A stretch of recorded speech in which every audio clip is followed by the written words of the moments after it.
Welcome back, everybody, to the Deep Dive. Today we're diving into historical English cuisine. Ooh. It sounds maybe a little dry, but we've got a great book to guide us. Yeah. Cooking Through the Ages, Yeah. a no-nonsense guide to historical English cuisine by Conrad Riker. It's really fascinating stuff. And I think what's really cool about it is how much it reveals about, like, English society beyond just what people ate. Food is so much more than just sustenance, especially back then. It's tied into like power, Right, yeah. religion, gender, barge, yeah. all this stuff. It's all woven in there. So let's imagine pre-industrial England. Okay. What are people eating? Where's their food coming from? Well, you got to imagine England was like a much wilder place then. Yeah. Hunting and gathering was the way of life. So like venison for everyone? Not quite. Venison was a huge status symbol. Oh, okay. The aristocracy, they had the vast hunting grounds where they could hunt deer. Yeah, even bears sometimes. And it was a display of their power and wealth. While the average person's out there trying to catch a rabbit or two. Exactly. And you see that division even in the types of game they pursued. Yeah. So rabbit and hare were definitely more common for the lower classes. Right. But it wasn't just about the men hunting either. Yeah. You know, somebody had to cook all this. Right, of course. The women played a crucial role in turning those hunted animals into actual meals. Yeah. Even if they weren't out there with the bows and arrows. Right. Talk about skill. Yeah. Turning these basic ingredients into like game pies, hearty stews, things that could actually feed a family. So already we're seeing how food is like tied to gender roles too. Oh, absolutely. But then things start to change, right? Yeah. We get the agricultural revolution. Ah, yes, the game changer. Okay. This is where we see that massive shift from hunting and gathering to farming as like the dominant way of life. Right. And we get the introduction of these staple crops, you know? Okay. Wheat, barley, peas, lentils. Yeah. These become like the backbone of the English diet. And that means lots of bread. Yeah. The book calls it the staff of life. Yeah, and it really was. It wasn't just food. Okay. It was a symbol. It appears in religious practices. Yeah. Literature. Yeah. Folklore. Yeah. And even the quality of bread you ate Yeah. was a big indicator of your social standing. So like white bread for the rich and the rougher stuff for everyone else. Yeah, unfortunately, that was pretty much the case. Okay. And while the agricultural revolution definitely brought progress, it also brought new problems. Okay. You know, imagine a diet that's almost entirely grain-based. Right. If you couldn't afford much else, Yeah. it probably wasn't a great time to be healthy, Right. you know? Yeah. So we got bread, Yeah, but even bread needs a little something something. right. Needs a little excitement. Yeah. The book talks about the spice trade. And that's where things get really interesting. The arrival of spices like Yeah. cinnamon, ginger, cloves, nutmeg. Yeah. It was like a culinary explosion. Okay. Suddenly, even simple dishes like sops, which is like a kind of medieval French toast, or wassail, that hot mulled cider, Yeah. were completely transformed. So it's hard to imagine English food without those spices now. I know, right? Yeah. But back then, they were a real luxury, Yeah. a sign of wealth and status. Right. The spice trade literally connected different parts of the world, Yeah. and England was right in the thick of it. Food wasn't just local anymore, it was global. Exactly. Wow. And those exotic spices, Yeah. they weren't just making food tastier, Yeah. they were making certain people look more important. Right. You know, if you could afford to spice up your food, you were showing off, basically. Okay, so we've got hunting, farming, international trade, but food goes bad. Right. What about keeping things edible before refrigerator? Ah, that's where preservation techniques come in. Okay. Think pippling. Smoking, Yeah. drying, even fermenting. These weren't just like grandma's recipes. Yeah. These were essential for survival. So your pantry was basically your lifeline. Absolutely. Those jars of pickled vegetables Yeah. that smoked meat, Right. that was your insurance against a bad harvest or a long winter. Yeah. And they weren't just about practicality either. Okay. These techniques really gave English cuisine a lot of its unique character. Right. What are some examples of that? We got Branston pickle. Okay. That's a classic English condiment. Right. It's been around for centuries. Right. Or salt beef, what we know today as corned beef. Okay. These are foods with history. Yeah. And it's really fascinating how these techniques are making a comeback today. Right. People are interested in Yeah. sustainability and those traditional methods. That like those old ways of doing things were ahead of their time in a way. Yeah, in many ways, yeah. And it speaks to a resourcefulness that I think we can all learn from. Preserving food wasn't just a chore. Right. It was a way of life, Yeah. a way of respecting the resources that you had. Okay, so we've covered a lot of ground here. We've seen how food was about way more than just eating. Right. It was tied to social status, gender roles, Absolutely. even this global landscape. Yeah. But we're just getting started. Oh, we've just scratched the surface. Right. The book goes into fascinating detail about how food was used in religious rituals, Okay. the symbolism behind different dishes, Yeah. even the evolution of cooking technology. Well, I'm definitely hungry for more. Yeah. We'll be back in a flash to continue our deep dives Okay. into historical English cuisine. Sounds good. So, we were talking about those preservation techniques before the break. Yeah. But there's another side to this whole food story that we got to talk about. Herbs. Herbs. Herbs, you mean like for flavor? Yeah, flavor, but also medicine. Oh, okay. You got to remember, we're talking about a time long before, Yeah. modern medicine. Right. People really relied on their knowledge of plants for healing. So it's like chamomile tea for a headache. Exactly. Okay. Parsley for digestion, mint for nausea. Right. These remedies might seem simple now, Yeah. but back then they were essential. Yeah. And some herbs were incredibly valuable. The book mentions that rosemary Okay. was actually worth more than diamonds during the Elizabethan era. Wow. That's pretty wild. You'd think they'd be putting rosemary on their crowns instead of jewels. Right. But, okay, so we've got herbs. But just like with food, I'm guessing access to certain herbs Oh, yeah. wasn't exactly equal. Of course not. Right. The wealthy, they could afford a wider variety, while the poor had to rely on what they could grow or forage Right. themselves. Yeah. So it's another example of how even health and well-being Right. were tied to social status. It just makes you realize how much we take for granted today. Absolutely. Okay, so we've talked about what people are eating, Yep. how they're preserving it, Right. even how they're using it for medicine. But how do we actually know all this stuff? Well, besides, cookbooks Okay. and historical records, Mm-hmm. literature actually gives us some amazing insights. Okay. The book dives into how food is portrayed in, Okay. Chaucer's Canterbury Tales and Shakespeare's play. Wait, so Shakespeare was writing about food? Oh, yeah, absolutely. Think about, the banquet scene in Macbeth. Okay.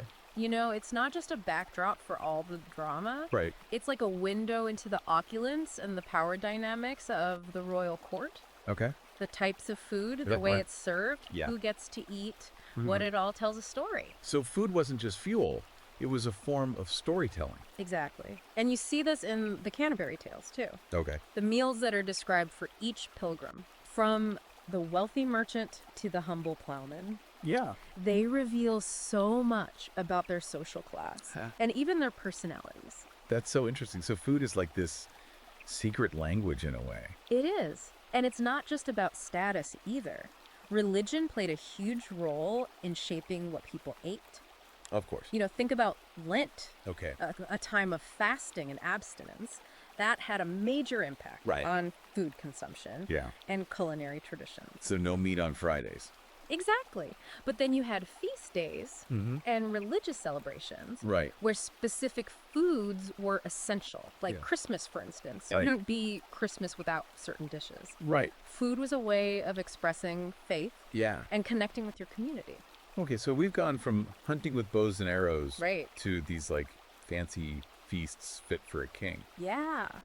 How did cooking itself actually change over time? That's a journey in itself. The book takes us from cooking over open fires, Okay. which was smoke. Yeah. And unpredictable Right. to the innovations that eventually led to the modern stove. Okay, so no more burnt dinners. Well, I wouldn't say that. Okay. But, the domed oven was a game changer. It allowed for much more controlled baking. Okay. Then came cast iron stoves, gas stoves, electric ovens. Wow. Each step brought, more efficiency Right. and control. Yeah. It's just amazing to think about how much effort went into something that Yeah. we totally take for granted today. Absolutely. Yeah. Imagine trying to time a roast perfectly Oh, yeah. over an open fire. Right. Our ancestors, Yeah. they had to be incredibly resourceful. Yeah. But then, of course, another huge change came along. Yeah. refrigeration. Right, because before refrigerators, Yeah. preserving food was a constant battle, Oh, totally. especially in the warmer months. Absolutely. All those techniques we talked about, Right. the pickling, smoking, drying, Mm-hmm. those weren't just for flavor. Yeah. They were keeping people alive. Yeah, but refrigeration, Right. yeah. changed everything. Yeah. Suddenly, you could store perishable foods for way longer, experiment with new ingredients. It was a Really? whole culinary revolution. It's hard to imagine life without a fridge now. I know, right? Yeah. But like Yeah. you said before, Mm-hmm. those older techniques are having a comeback. They are. People are rediscovering the value of those traditional methods, Right. both for flavor and for sustainability. Yeah. It's like we're coming full circle in a way. Okay, so we've got England figuring out how to cook, Mm-hmm. store their food. Yeah. But, England's not an island. Right. What about influences from other places? That's where trade and globalization come in. England's always been a Right. crossroads of cultures. Right. And you really see that reflected in the food. Yeah. We talked about the spice trade earlier, but Right. what else? Well, think about sugar. Okay. That was a huge game changer Right. for English cuisine, especially for desserts and preserves. Oh, yeah. But trade brought in so much more. Okay. Potatoes, tomatoes, peppers, Oh, yeah. all from the Americas. Right. It's mind-blowing when you think about Right. how much of what we eat today Yeah. came from somewhere else. It is. Yeah. And it wasn't just about the ingredients either. Okay. Trade also brought new ideas and cooking techniques. Okay, what's an example of that? Well, the Norman conquest, for example, Okay. introduced French culinary influences, and Yeah. that led to more sophisticated dishes Uh-huh. and dining customs. So English food is basically a melting pot. Exactly. And that diversity continues today, with the popularity of Indian, Chinese, Italian cuisines. Right. It's really a reflection of how multicultural England has become. Okay, so we've got this incredible mix of influences, Mm-hmm. but I'm guessing not everyone was eating the same thing. Oh, of course not. Right. The differences between, the rich and the poor were really stark. The book really paints a picture of this contrast. So what were the wealthy folks dining on? Well, imagine these feasts Okay. with multiple courses, Okay. exotic ingredients, Mm-hmm. elaborate presentations. Oh, They yeah. weren't just eating for sustenance. Right. They were really showing off their wealth and status. Okay, so what are we talking here? We're talking roasted peacock, Oh, wow. swan, venison, Okay. all prepared with these elaborate sauces and spices. Okay, sounds a little over the top. It was. Meanwhile, the poor were often relying on, bread, cheese, whatever vegetables they could grow or forage. Yeah. Their meals were about survival, Right. not extravagant. And even the bread they ate was different, right? Exactly. Yeah. Fine white bread for the wealthy, Okay. coarser, darker bread for the poor. Right. Food was really a marker of your Yeah. place in society, Yeah. even down to the most basic staple. It's amazing how much that inequality was reflected in what people ate. It is. And it wasn't just about the ingredients either. Yeah. The wealthy also had these elaborate dining customs and etiquette, Yeah. Multiple courses, Yeah. special utensils, servants attending to their every need. It was like a whole performance. While the poor were probably just happy to have a full stomach. Exactly. Yeah. Dining for the wealthy Yeah. was a social event, Oh, a yeah. way to flaunt their power and connections. Yeah. For the poor, it was about necessity and practicality. It's just a stark reminder of those social divides that existed back then. Yeah. And speaking of divides, Yeah. the book also talks about hunting Right. and how it goes beyond just getting food. Right. Hunting was really deeply intertwined with power and control.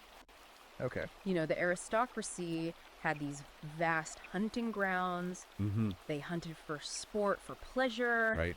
It was a symbol of their dominance. While the average person wasn't even allowed to hunt. Right, exactly. Poaching was severely punished. Right.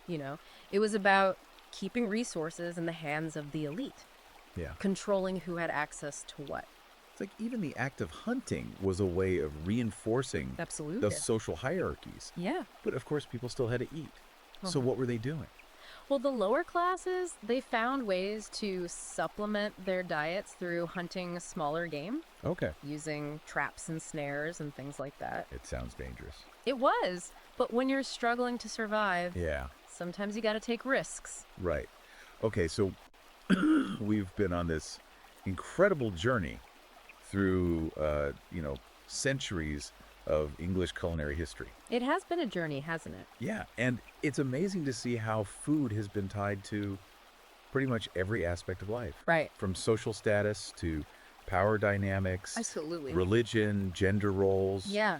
We talked about hunting and gathering, the agricultural revolution, the spice trade, Yeah. the evolution of cooking technology, Right. preservation techniques. Like, Yeah. it's just mind-boggling how much has changed over the centuries. I know. It's amazing to think about Yeah. how people were living their lives and how different it was back then. And yet, like, despite all of those changes, Right. there are these certain themes that just keep coming up. Yeah. What kind of things are you thinking about? Oh, well, like the desire for delicious food, Oh, absolutely. the importance of community and tradition, Yeah.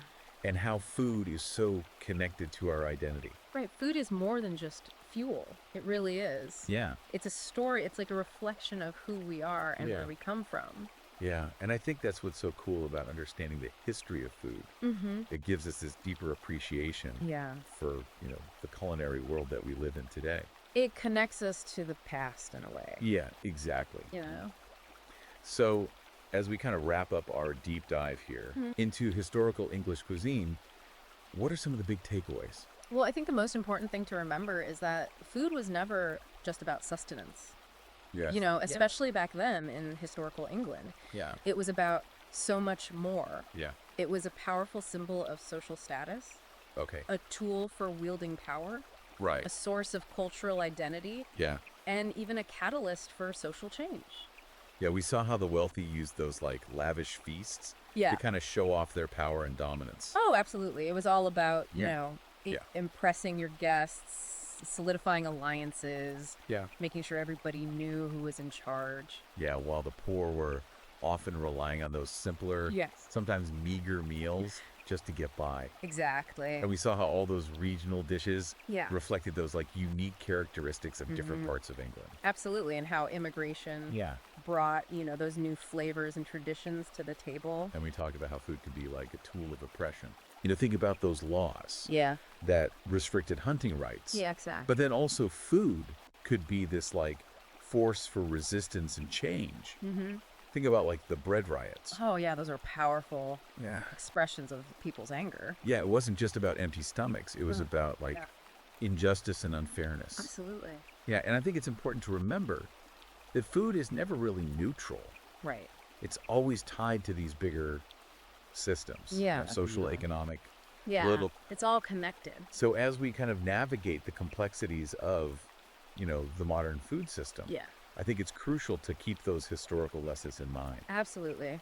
We need to be aware of the power dynamics. Yeah. We need to advocate for fair access to resources. Right. And we need to really appreciate and celebrate that diverse culinary heritage that's shaped, the world that we live in today. And I think it's a call to action for all of us to think about our own choices, to be more conscious consumers, Right. to support sustainable food systems, Yeah. and to, really celebrate all those amazing flavors that make up I love that. our culinary world. Yeah, it's a beautiful thing. So if you're hungry for more, Okay. be sure to check out Cooking Through the Ages, Yeah. a no-nonsense guide to historical English cuisine by Conrad Riker. Great book. You can find it on Amazon Kindle and Google Play Books. Yeah. Well, until next time, happy cooking Happy cooking. and bon appetit. Bon appetit.